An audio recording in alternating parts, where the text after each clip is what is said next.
আসসালামু আলাইকুম। মৃত্যু এমন ধ্রুব সত্য যা অস্বীকার করার কোনো উপায় নেই। পৃথিবীতে এমন বহু লোক পাবেন যারা কোরআন অস্বীকার করে, এমনকি এমন লোকের সংখ্যাও একেবারেও কম নয় যে খুদ আল্লাহকেও অস্বীকার করে। কিন্তু এমন কোনো লোক পাবেন না মৃত্যু অস্বীকার করে। মৃত্যু এমন একটি বিষয় যা অস্বীকার করা কারো পক্ষে সম্ভব নয়।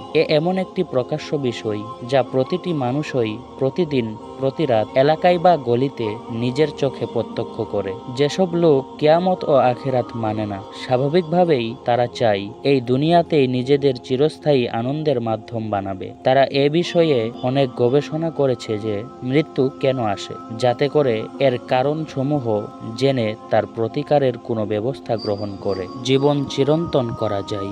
এক্ষেত্রে তারা পুরোপুরি ব্যর্থ হয়েছে। প্রত্যেক গবেষক পরিশেষে একথাই বলেছে যে মৃত্যু এক অবশ্যম্ভাবী বিষয়, যা থেকে মুক্তি পাওয়ার কোনো উপায় নেই।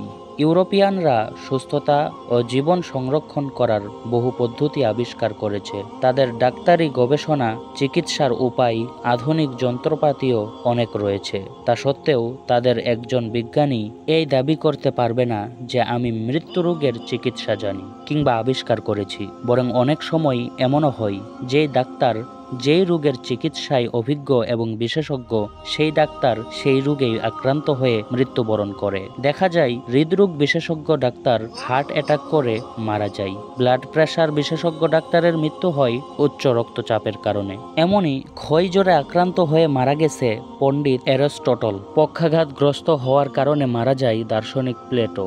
লুকমান হাকিম আলাইহিস সালাম মারা যান উন্মাদনায়। হাকিম জালিনুস গেলেন মারা যায় কলেরা রোগে আক্রান্ত হয়ে। অথচ এই রোগগুলো সম্পর্কে তারা খুবই দক্ষ এবং বিশেষজ্ঞ ছিলেন।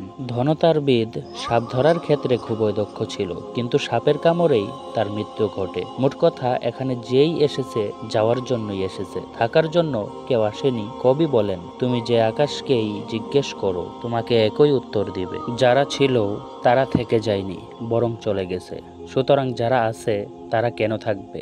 বুদবুদ উত্তেজিত হয়ে ওঠে, আবার সেখানেই নিঃশেষ হয়ে যায়। তরঙ্গমাল ও স্রোতধারা বৃদ্ধি পাবে, কিন্তু নদী এখানেই প্রবাহিত হবে।